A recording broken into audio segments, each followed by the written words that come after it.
motivation gets you into the game. Learning is what allows you to continue to play. Creativity, especially when you're going after like high, hard goals where you're not quite sure how to get there, creativity is how you steer, and flow is how you amplify the results. Born in 92 on the block with the Sharks. Come from a different cloth, y'all would get ripped apart. You want it diamond, then you gotta get it in the dark. We dropping nuggets like Carmelo went to Rucker Park. Now we eating from state to state, we scrape the plate. I put my eggs in a basket, took a leap of faith. I took a chance, now we grow and see the impact. Decoding Success with special guests, now let's bring Matt. Steven, first and foremost, welcome to the show. Really excited to have you. 200 plus episodes. You're our first guest of 2022, so welcome. Really excited to have you. Thank you for having me. I'm excited to be your first guest of 2022. Absolutely. Now, I have done an immense amount of research on your work, specifically around performance. Probably something that we could all use your insights on, as with all this turbulence going on in the world. So before diving into the ins and outs of that, I'm curious how performance became a thing in your life. And obviously I know that you need to perform on a professional level, personal level, so on and so forth. But beyond that, why was it something that you wanted to pursue? That's it. That's a hard question for me because it's always sort of been a thing. And literally, so in my mind, this is the way I think about it. When I was a little kid, I didn't really watch television. Television scared me. I thought it was brainwashing, but I was really interested in Hong Kong Phooey. And Hong Kong Phooey was like a janitor by day, and he got into this secret wardrobe, and he'd get in the bottom drawer and come out the top drawer as like this kung fu funky superhero. And I think and I saw this when I was 4 or 5, and I think from that point on, I was like, oh, somewhere there's this magic chest of drawers where you get in the bottom drawer, an ordinary person, you come out the top and you're able to kick ass. And I really sort of like, I'm sort of joking, but I'm sort of not, because literally for as long as I could remember, I was interested in questions around process and performance and how do you do this better and more efficiently and why and things along those lines. I was a really difficult kid. Like, you couldn't tell me to do something. You had to tell me why. And like, is this the best way? Is there a better way? Like, from go. So I can tell you where I got interested in other topics in performance, but you asked sort of like, nobody's actually asked that question before. And really, like, I don't know. As long as I can remember, I've been interested in this question of kind of how do you live a more high quality life? Well, that's appreciated. And I'm glad that we asked a question that hasn't been asked before. That's a great compliment to receive. So thank you for that. And thank you for your response as well. So more specifically, I guess what I'm curious to discuss is flow state. So I guess I would re-ask that question more in regards to flow state. Now, I know that you experienced Lyme disease, and I heard a honestly really remarkable story about how surfing kind of like pulled you out of that in a sense. So is there something more to it? So you heard a story that's out of the middle of the story. In the early 1990s, I got out of graduate school. I became a journalist, and journalism was this crazy great career where they essentially like pay you to have adventures and pay you to explore your curiosity. And I was super curious about sort of two things. One, I've always had that, as you now know, this interest in human performance and neuroscience. In the 90s, when I was starting to writing about science and things like that, was really this cool era where behavioral neuroscience, how humans work, was suddenly a thing. And it really wasn't. We really couldn't answer those questions in psychology. However useful it can be as a tool, it's essentially metaphor. And if you really want to make things reliable, repeatable, works for everyone, you want neurobiology, at least in my opinion. And we were starting to get it in the early 1990s. So that was cool. And simultaneously, I was fascinated, obsessed with action sports. And action sports in the early 1990s, this is a punk rock deep subculture, right? Like, it's the birth of skating and snowboarding and free skiing and a whole bunch of explosion and rock climbing, mountaineering and all this stuff, but it's still deep punk, mostly punk rock subculture. Climbing is still a little hippie-ish, but most every place else, it's a punk rock subculture. And very closed outsiders. And I was living in these communities. I knew these people. And if you're familiar with the 1990s in action sports, it's often described as this so-called era of impossible, an era where more impossible feats, things that had never been done in history and were never supposed to be done, they weren't just getting done either, they were being iterated upon. And, the X Games were getting started, the Gravity Games, a lot of people were starting to pay attention. But it's one thing to see something on a television screen. It's quite another to go drinking with your friends on a Friday night in a bar, and you just dudes hanging out drinking, and you wake up Saturday morning and you go into the mountains and one of your friends does something that for all of recorded history has never happened. It's not believed to be possible. And like when that starts happening in your life up close, you start wanting an explanation. And because I was studying performance on the other side of my career in the neuroscience and the psychology stuff, I knew a couple of things. Like I knew if you take a community of people and that community doesn't have a lot of education, doesn't have a lot of money, takes huge risks on a regular basis, mostly comes from actually broken homes and really crappy childhoods. And there's a lot of drinking, a lot of drugs. Normally, pretty much anywhere in the world, when you put that together in a community, people die young or they go to jail. They don't reinvent what's possible for the species. So long before I got Lyme disease and long before I got sick, I was seeing athletes do astounding things that made no sense. And if you talk to the athletes at the time, they were using language that didn't make any sense. I mean, it was spiritual, it was flimsy, it was, they were in the zone, but it was really, it was a strange language that didn't really have a grounding in science or any kind of shared commonality. It was very often specific to the actual action sport itself. I got Lyme disease. I was sick for 3 years. I wasn't getting better. There was nothing more doctors could do for me. I was functionless. Like I was in bed for 3 years. I was functional. I had a brain 10% of the time. I had a body less than that. And a friend of mine, sort of after 3 years of this, dragged me to the ocean, and she demanded that I go surfing with her, basically. And I did not get dragged easily. Let's just say, it took some convincing. And eventually I got out there, and one thing led to another. And it was a tiny day. They gave me a giant board. It was warm. I was in the sunshine for the first time in years. And a wave came and muscle memory took over. I hadn't surfed in 5 or 6 years. And even back when I surfed, I was never particularly good. But, and I had I really thought I felt like death for about 3 years straight. And this wave came, and pretty much all the energy in the world went into spinning my board, paddling twice, and standing up on what is literally, I think, was 1.5 to 2 foot sized wave. But it was all the energy I had, and I popped up into a dimension I had never experienced before. I'd sort of heard about things like this from the action sport athletes, but I time slowed down completely. I was having an out-of-body experience. I was hovering above myself, watching myself surf. I was surfing incredibly well, which was unusual. I was not in pain. Most exciting was my brain worked. I literally, the fog had lifted and I could think. And I was so excited. I caught a bunch more waves that day and had these strange, powerful altered state experiences.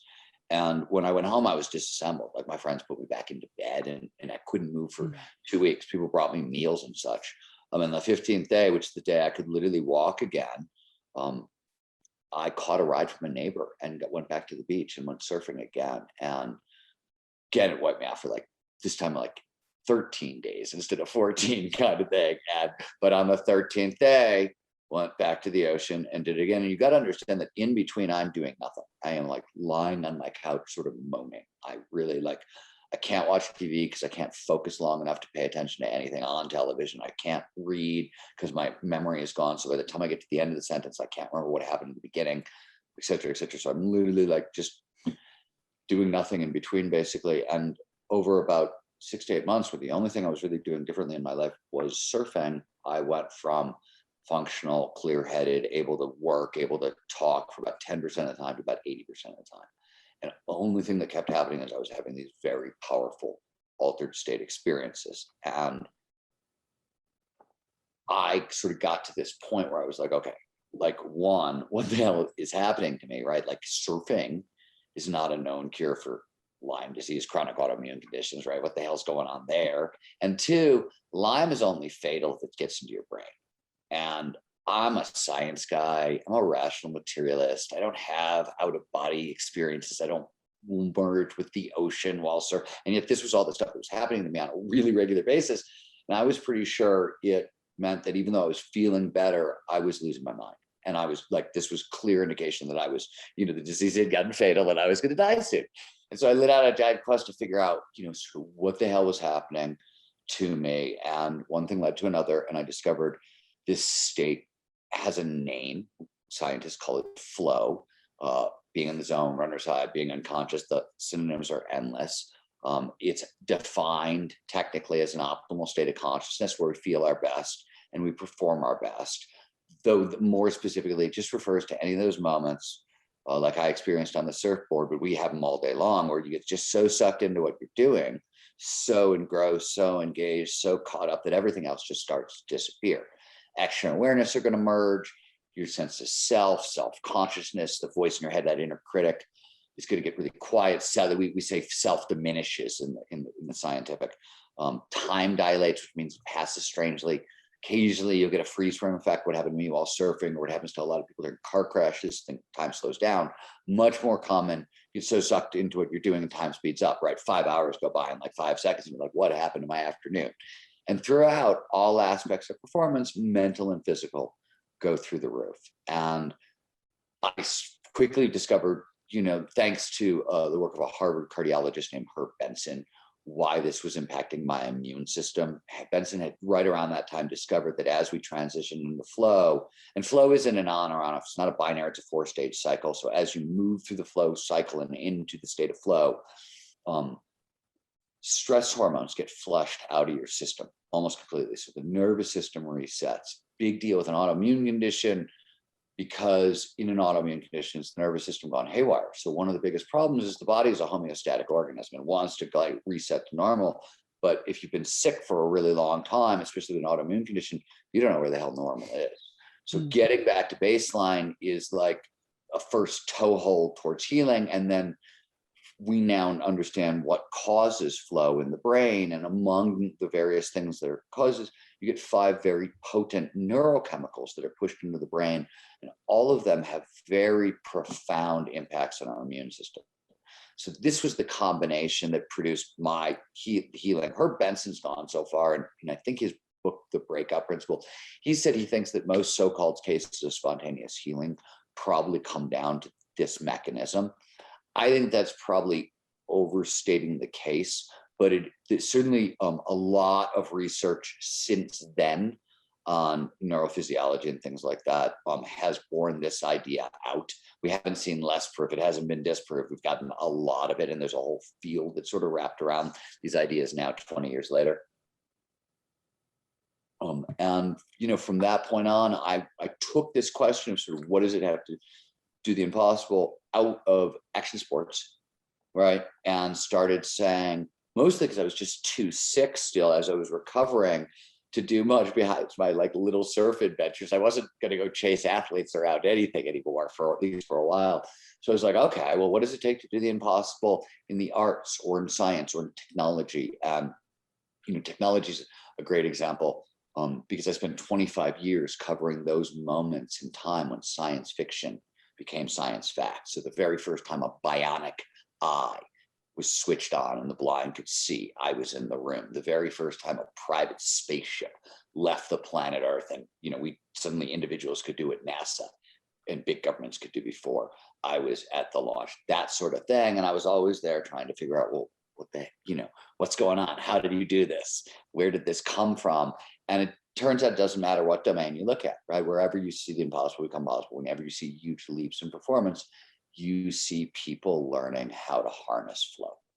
Interesting. So you piqued my interest on many different areas here. My first thing I actually want to go back to is in the 90s when extreme sports was emerging, X Games was coming up, so on and so forth, and you saw the quote unquote impossible happening. I'm curious to learn from your perspective, was that impossible, again, quote unquote, being achieved because individuals were actually trying it So, going from maybe riding a 25-foot wave to a 60-foot wave? Was it because they were trying it? Was it because, physically?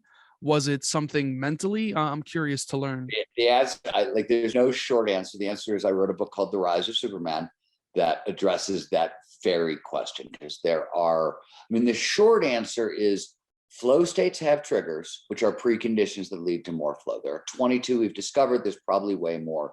But what happened in the 90s is action sport athletes started living in communities of practice, AKA action sport times, AKA Whistler, British Columbia, Squaw Valley, what's now Palisades, Tahoe, Jackson Hole, Wyoming, maybe Chamonix, France, couple others. There were a North Shore of Oahu, couple other mecca spots. So you started getting these communities coming together, and individual flow triggers and group flow triggers are sort of big. It's a complicated story, but they're baked. They're not just things that they started availing themselves of more frequently, which happened for a lot of different reasons. Is a complicated answer, but it was also, so let me give you a simple example. Risk is a flow trigger. We take a risk, you get a little dopamine. Dopamine drives focus into the now. That can help you drive you into flow. Risk is a flow trigger. For most of recorded history, risk is something we try to make go away, right? Unless you're in combat, we're trying to get safer. We're trying to less dead is what we're trying to do across the board. But in action sports, people start seeking out danger, and when we start coming together as communities, climbers are living in Yosemite, surfers on the North Shore, skiers, and in Tahoe. Suddenly, this becomes a value. It's a cultural value. It's not just me taking a risk or me and my friends taking a risk. It's a cultural value, and it's celebrated in the culture. I'll give you another example. Whenever you see cultures of innovation, you're seeing the same thing. So Silicon Valley, right? Tremendous amount of risk taking, entrepreneurship, etc. Also tremendous amount of value placed on risk taking and entrepreneurship. So you end up with cultures that are, in a sense, built around flow triggers and not just individuals sort of living in a way to use them more. And those two things together, plus some big technological improvements, are what sort of produces that. Right. Now, transitioning more into the story you laid out for us, I'm curious, what was it that put you into that altered state when your friend dragged you out into the ocean and threw you on a surfboard? So again, we're going back to flow triggers. We talked about risk as a flow trigger. Couple more. So not all flow triggers work by driving dopamine into the system, and they do a lot more than dopamine, but let's just stay with the dopamine for a second. Dopamine, by the way, everybody knows this, is that feeling of excitement and joy. Sure. And right. We used to believe dopamine was a quote unquote reward chemical. It's not at all. We get dopamine to give us like the courage and the energy, take a risk and get a reward. It shows up whenever we encounter novelty, complexity, unpredictability, risk. All those are dopamine triggers for flow. More importantly, there's something known as the challenge skills balance. This is often called the golden rule of flow, flow's most important trigger. Pretty easy idea. Flow follows focus. It only shows up when all our attention is in the right here, right now. All the triggers do that. Dopamine is one way of doing it, but we pay the most attention to what we're doing, the task at hand. In my case, surfing, right in that story. When the challenge of the task slightly exceeds our skill set. So you want to stretch, but not snap, right? And I hadn't surfed in a really long time. So there's novelty, there's complexity, there's unpredictability, there's risk, all that stuff. But the truth of the matter is, once I sort of like paddled a couple times and got to my feet and sort of like the pain load was gone, basically, I'm still a dude surfing who knew how to surf, surfing a 1.5 foot wave. The challenge is super low. My perception is really high. Like, oh my God, I could die. I've had Lyme disease forever. I've been in bed.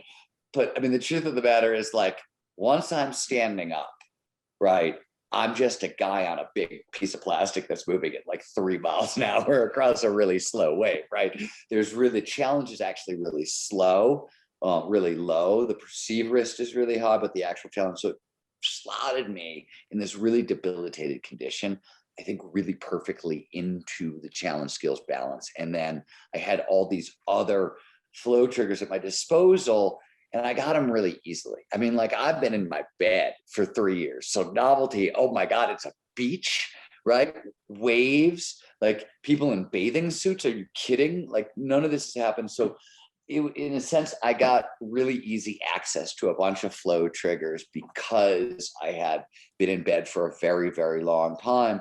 And, the biology works as advertised. The biology, is designed. Flow shows up anywhere, provided certain initial conditions are met, because it's how we're all hardwired for peak performance. There are always going to be moments in the evolution of any organism when you got to perform at your best to stay alive, to survive.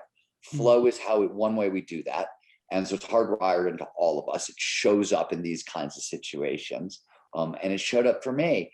And, and it kept showing up because, when you've been sick for that long, and I was only going back to the ocean once every 10 days, 2 weeks, especially in the beginning, it stayed novel and unpredictable. It stayed those things for a while. So I kept getting more flow. There was more going on, but that's sort of the very short, sort of digestible version. Yeah, for sure. Now, what are the 4-stage? I believe you said it's a 4-stage cycle of flow, and I believe you already hit on a few. But just to lay it out for everyone, what are the 4 stages? The 4 stages are struggle, and we'll talk about why they're called this in a second, right? Okay. Struggle is stage 1, release is stage 2, flow is stage 3, and then there's a recovery stage on the back end of the flow state. So let's start with struggle. The term has 2 meanings. There's long-term struggle and short-term struggle, and they're both applicable here, and they're both important here.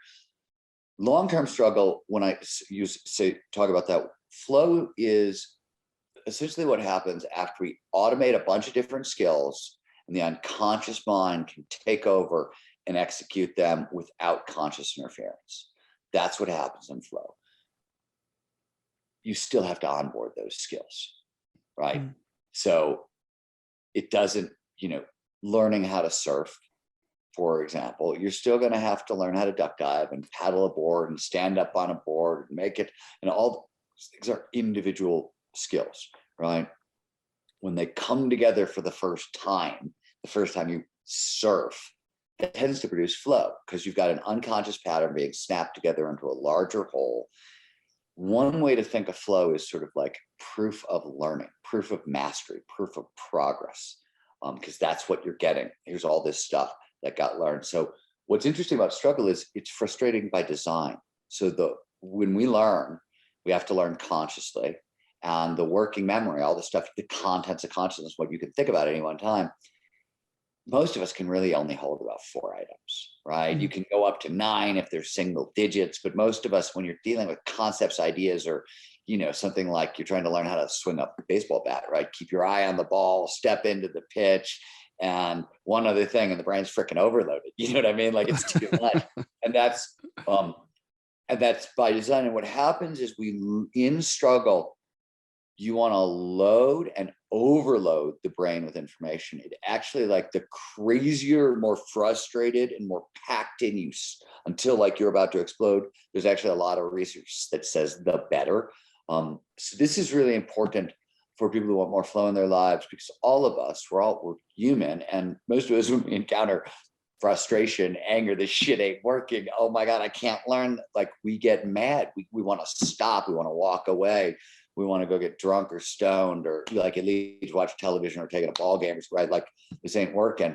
And the truth of the matter is, the frustration is actually a sign you're going in exactly the right direction, which is really interesting. And so short-term flow is sort of the same thing, but one of the things you have to know about flow is it's sort of an adaptive stress response.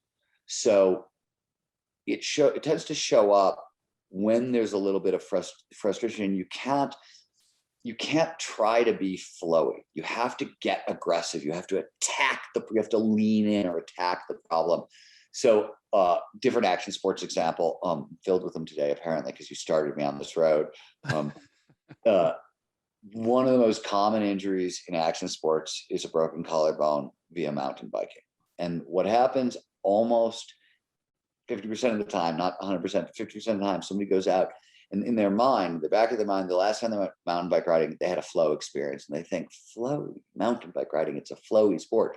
And if you've ever ridden a mountain bike, you know there's nothing flow. It's an aggressive sport that you have to attack the trail at all times, or you will get absolutely bucked off the bike.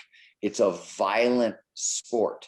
And if you lean in and attack the trail, it becomes flowy. But if you try to it'll just be flowy, what happens is the violence of the trail will bounce you around. You will be trying to do a flowy ride and you're going to get bounced right over your handlebars.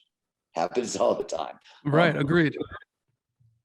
So even in the short term, we see flow requires this like microburst of testosterone and norepinephrine, which is the brain's version of adrenaline, just to focus attention totally in attack mode. So that's stage one, that's struggle.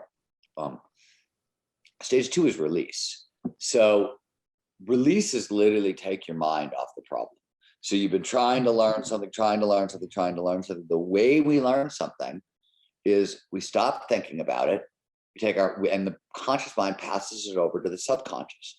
Subconscious is super fast, has much wider pattern recognition capabilities. It learns on its own, right? All we really have to do is take the break, and usually for actual learning, you need some sleep. But for flow, all you got to do is take your mind off the problem. Now, what works best here, the research has shown, is low-grade physical activity. Long walks are great. I love them. So I do my morning writing session where I'm working on my book or whatever really the hardest task of my day. It's usually my books, but sometimes it's something for my companies or whatever. When it's done, I always go hike my dog through the mountains. It's a release activity. Other things, Albert Einstein famously used to sail a boat in the middle of Lake Geneva. Funny story. Einstein was really addicted to this for the release activity and for the flow it produced. The dude couldn't sail and he couldn't swim.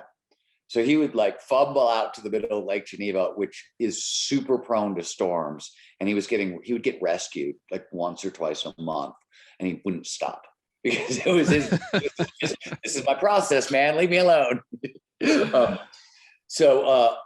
My buddy Lee Slotoff, who studied this in writing very extensively, has found that building model airplanes actually are models because it's sort of tactile involvement, but not too much brain. Works good here, works well here. Gardening is great for some people.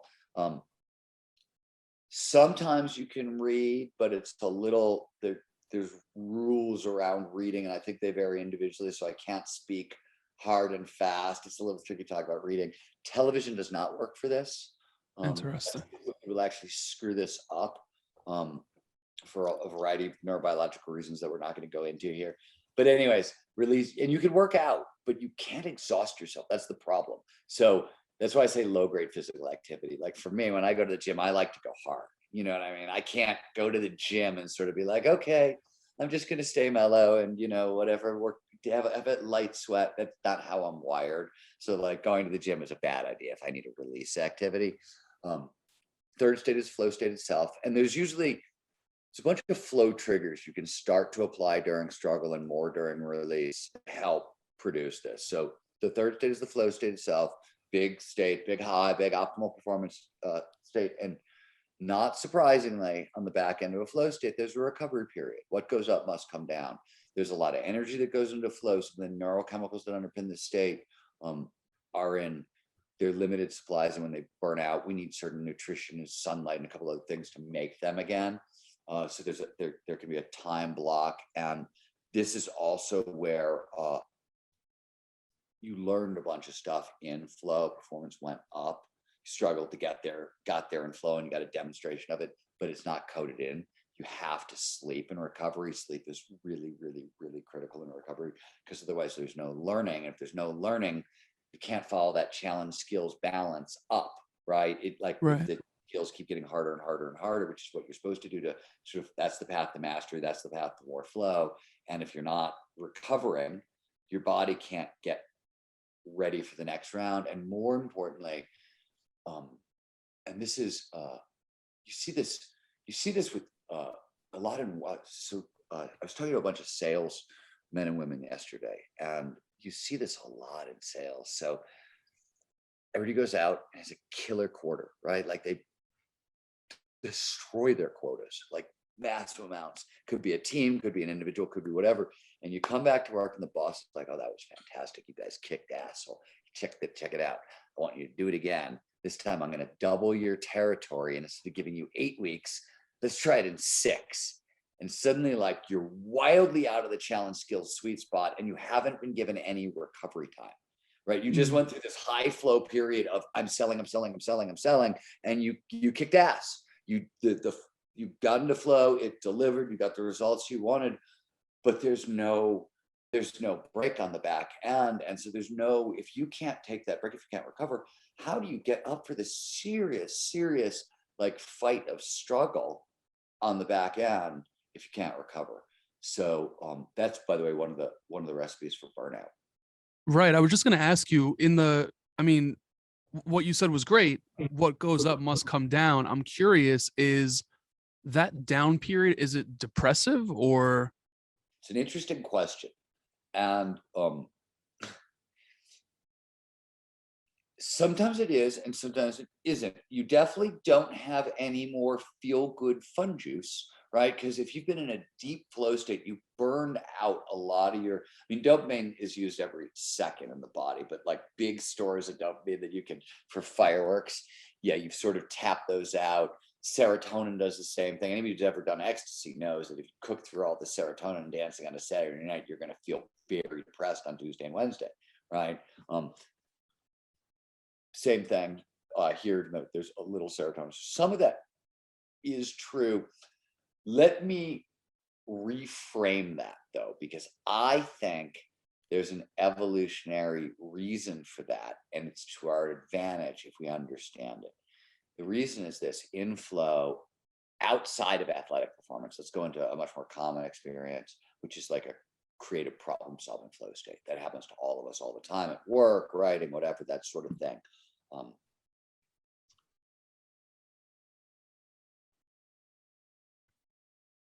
Flow is a big high. Dopamine and norepinephrine, which underpin flow, one of the reasons creativity is amplified so much in flow is those two neurochemicals. They do a lot of different things in the brain. Neurochemicals are essentially multi-tools. So you can never say, oh, they just do this one thing. No, they do a ton of stuff. And not all of it, you know what I mean? Like serotonin is like a calming chemical in the brain and a digestion chemical in your stomach. So they're not, it doesn't always make sense the way we want it to do, but dopamine and norepinephrine amplify pattern recognition. So if you're a coder, speak geek, they tune signal to noise ratios. You see more signal in the noise when we have dopamine in our system. And this is everything. Like people with more dopamine in their system will believe in more conspiracy theories. They're more likely to be deeply religious. They're more likely to see, if I show you scrambled faces, some of them are real pictures and some of them are like, John's nose, Sarah's forehead, Kevin, right? People with more dopamine in our system are going to claim the fake faces. They're going to see real faces even when they're not. You see more patterns. This is great for creativity. It's fantastic. So creativity is boundless in flow, but not every great creative idea you have, even not every creative idea you have in flow, is a good one.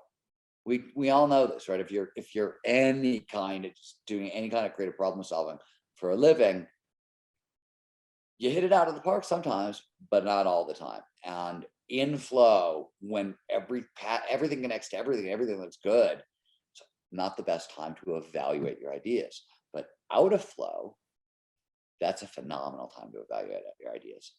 Key differentiator. So I'll give you, it's a great time to evaluate ideas, terrible time to try to fix them if they're wrong. So how does that work in real life for me? I'll get in a big writing flow state, for example. The next day, I always start my writing session by editing what I wrote the day before. But if I had a huge, exhausting flow state, instead of trying to edit what I wrote the day before, I'm just going to read it. Did I like it? If I don't like it, I just circle what I don't like and I come back to it.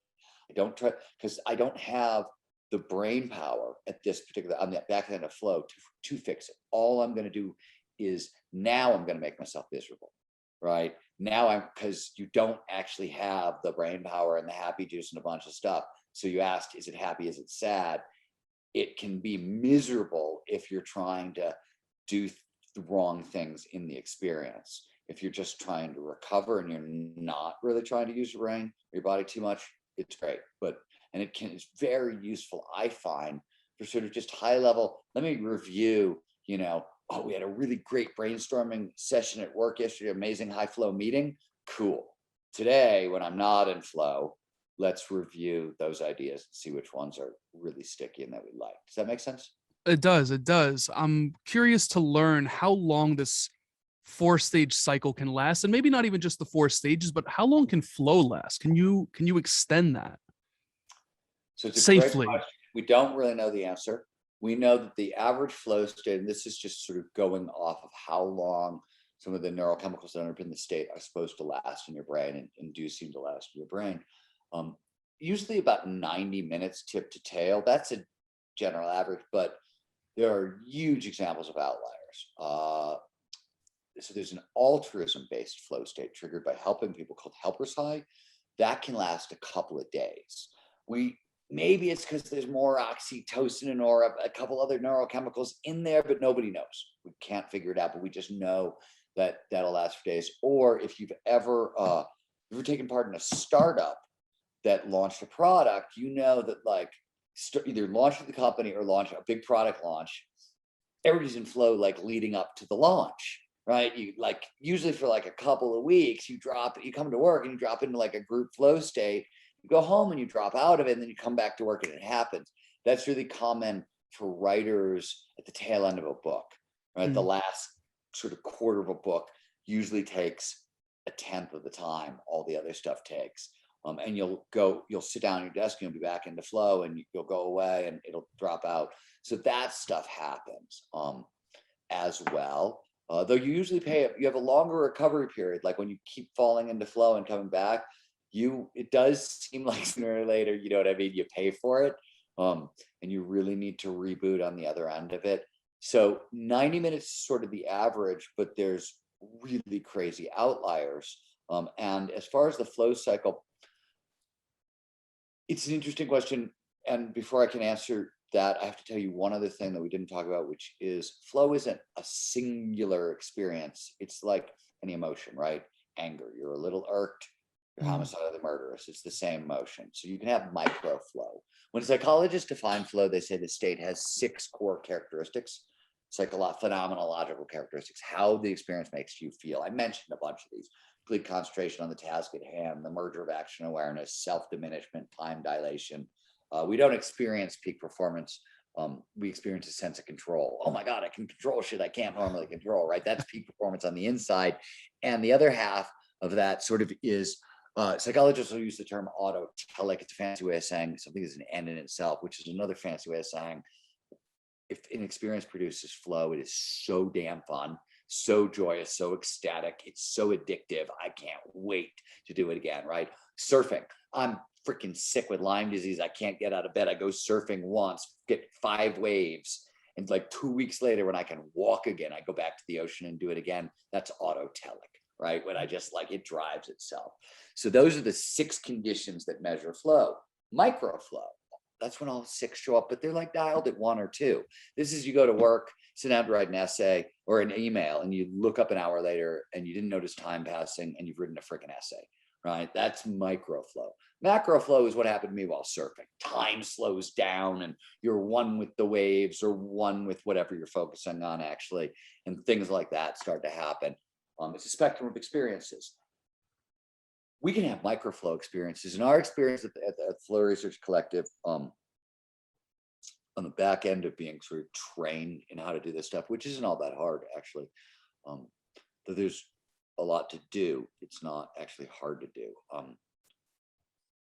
We see like a 70 to 80% boost in flow. And what that usually manifests as is people find their way into like 1 to 2 to 3 microflow states a day. And then over the course of a week, they can get 1 to 2 to 3 macro flow states as well. That's usually what we've seen. But when you get a big ass macro flow, I go skiing, right? which is for me almost instant macro flow.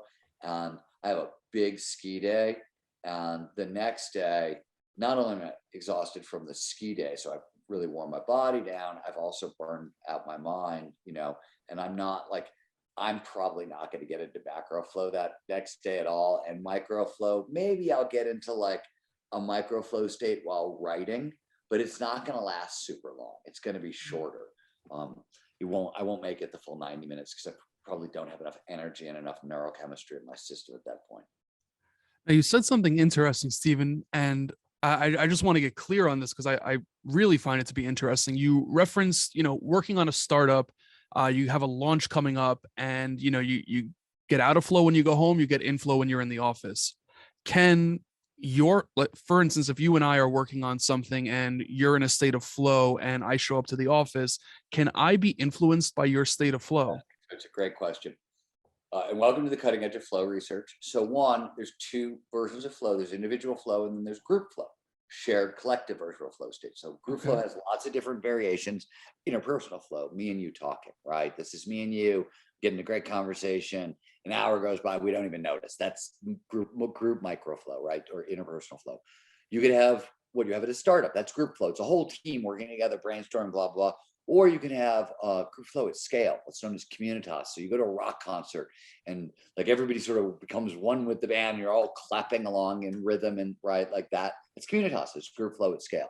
So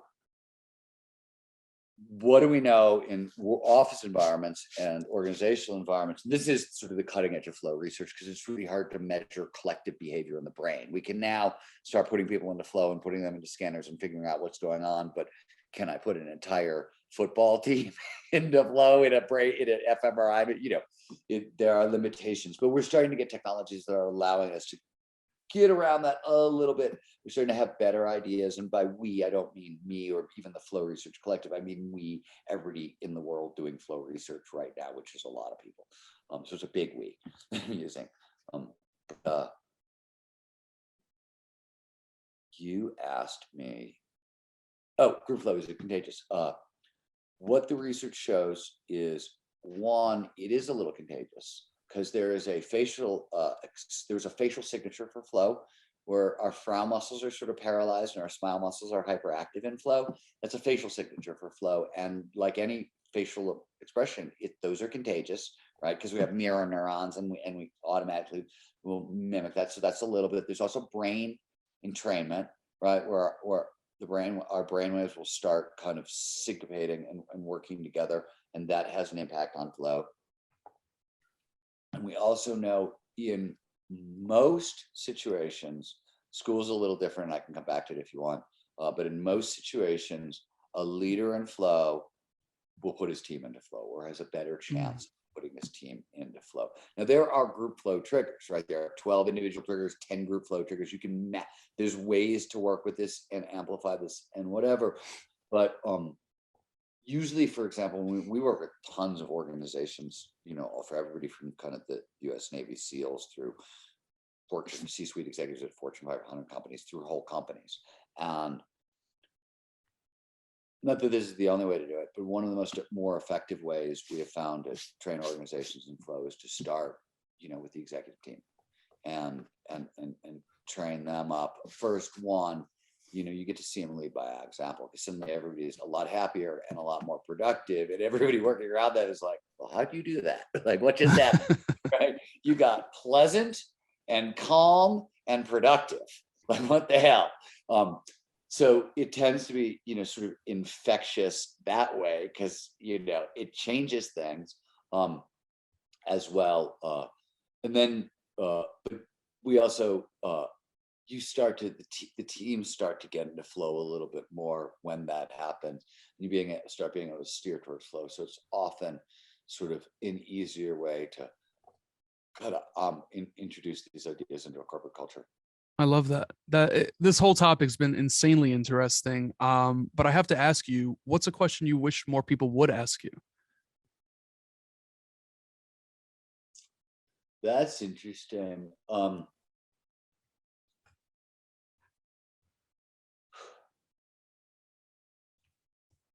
So I asked that because But let me, so I don't, let me, so let me fumble at this. Sometimes I'm just gonna ask, but it's just, I think it's really important to say right now, because like everybody's got a thing, right? There's this thing that everybody, all of us, we all have our magic, like flow's mine, for somebody else's meditation, for somebody else's. And the thing I just really have to point out at this point in the discussion is flow's optimal performance, it's peak performance, but it's not the whole of the puzzle. When we most of my work is on cognitive peak performance more than physical performance. With cognitive peak performance, there are 4 skill sets that matter. There's a set of skills under the heading of motivation. There's another set of skills under the heading of learning. There's a third set of skills under the heading of creativity. And there's a 4th set of skills under the heading of flow. And the way I always sort of explain, if you want to understand it together, is I always say, look, motivation gets you into the game. Learning is what allows you to continue to play. Creativity, especially when you're going after like high, hard goals where you're not quite sure how to get there, creativity is how you steer, and flow is how you amplify the results. So what I always, the thing I caution people about is like the single tool. I also see it a lot in the tech world where like, so flow, if you look at the neurobiology of flow, there's like 17 different things going on in the brain and the body that we can measure now. There's probably more, but like that's the count right now.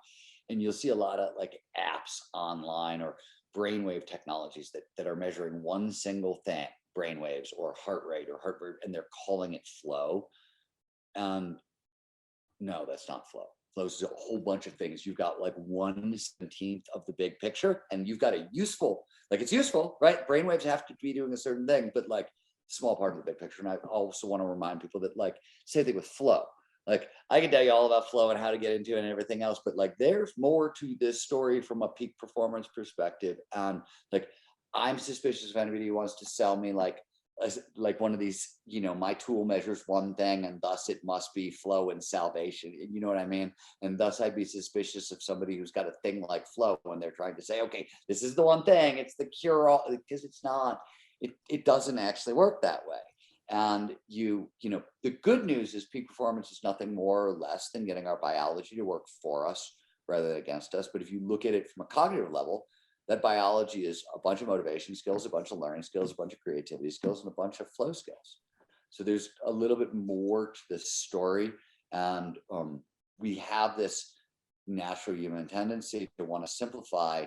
And it, especially with flow, it gets dangerous. And the reason is this: flow is this enormous turbo boost. If you go through the literature, it's 500% boost in creativity. It's a 700% boost in creativity. Risk take, all this stuff goes through the roof, but it's not stable over time. It's if you need motivation, you need the 3 legs of the stool to support that high flow existence. And if you're not simultaneously training up motivational skills and learning skills and creativity skills, you can't support. It's like the example I always give is, you have a Model T and you soup up the engine, and now the engine goes 150 miles an hour and you still get those skinny ass tires. How long can the car drive down the road at 150 miles an hour before it shakes apart? That's sort of what happens with flow. If you amplify flow, train up flow, but you're not working on motivation, learning, and creativity, sooner or later the whole thing explodes. So Interesting. that's the thing that people, I don't know what the question is, but that's the thing that like not enough people ask me enough, because we like, flow is going to sell, meditation is going to say, no, none of these things by themselves are going to save you. Like it just does. Biology doesn't work that way. I wish it did. I love that. Now, Steven, I know I need to let you go. I have one last question for you. If you live to whatever year you want to live, you write as many books, you speak on as many stages, you hop on as many podcasts, so on and so forth, but you could only be remembered for one piece of advice, what would that be? I have no idea. I mean, I really like, it's funny, people ask these kinds of legacy questions, and like, this is where I'm going to say this, maybe this is the advice I'm remembered for. I write the books to save my life. That's what I do, right? And when my editors are happy, I'm done. That's like, I have some marketing, and like the podcast, the talking, the speaking, like I've got a job to do to help tell the world about it, but everything else that happens, very little to do with me and everything to do with you. People come up to me and they're like, oh my God, you changed my life, you whatever. And I'm like, no, I did not. I did not. You changed your life. And maybe it was my book, and maybe it was my book, but as a general, it was like, it would have been any one of like 1,000 different things that would have showed up at this particular moment and done this. You changed your life. You don't have to give away that power. My job was done. When my editor was like, Steven, this is great. You cracked me up. I learned a bunch. I loved reading this. Thank you. I'm done. On to the next. I'm a creative. I'm on to the next project. I'm interested in the creative act. The legacy questions, I'm not. It's somebody else's question. It's not for me. Respectable. I love it. Now, you have anything on the horizon we should let people know about? Yeah, I've got a bunch of stuff on the horizon. On April 20th, I published a new novel, cyberpunk thriller, sci-fi thriller, called The Devil's Dictionary. It's my third novel, and I think I finally got it right this time. So that's coming out, and yeah, that's the next big thing. I'll stop there. I love that. Now, where are you on social? I don't see you on Instagram anymore. I see your page is still there. So I've never really been on Instagram. Sure. Okay. My team's on Instagram. I try to very much limit my social media exposure, but Instagram totally. I built up something like 30,000 followers, and they told me I wasn't me, and shut that page down. And there's no. Then my people working with me got bummed, and they're like, well, this is not possible. We have to relaunch an Instagram page for you. And they built it back up to what it was, but it's hard to feel like, I mean, you know what I mean? I'm sort of on Twitter. You can find me on Twitter, and you can occasionally find me on Facebook. Unless I've got a lot sort of going on that's public facing that I want to, tell people about, try to limit my social media stuff. That's respectable. I just wanted to make sure that I was pointing people in the right direction, but I'm going to make sure that all websites. You can point them to Instagram, but that's what happened. And the truth of the matter is, with FRC, with all of it, it's not right yet. Meaning, like, I haven't, and so I like to make great art. And if it's not great art, I don't like to make it. And I feel that's the problem with social media, is like, somebody else can just like put out like 3 words. If it's language, I got to make great art, or why am I doing it? It's a psychosis, I know. But I'm trying to get my shit together with the Flow Research Collective to sort of relaunch Instagram in a way that I think is, like, first of all, cool, artistic, and creative, but also is useful to people. Because I don't think what's going on now is as useful as it could be. So look for a reinvention of Instagram soon. I'll definitely make sure that socials, websites, where books are released, so on and so forth, is in the show notes. But Steven, expressing our gratitude again, maybe a round 2, because I have a lot more questions. So definitely appreciate it. My pleasure. Thanks for having me. Thanks for your interest in my work. Have a great day. You as well. You will. Born in 92 on the block with the Sharks. Come from a different cloth, y'all would get ripped apart. You want a diamond, then you gotta get it in the dark. We dropping nuggets like Carmelo with the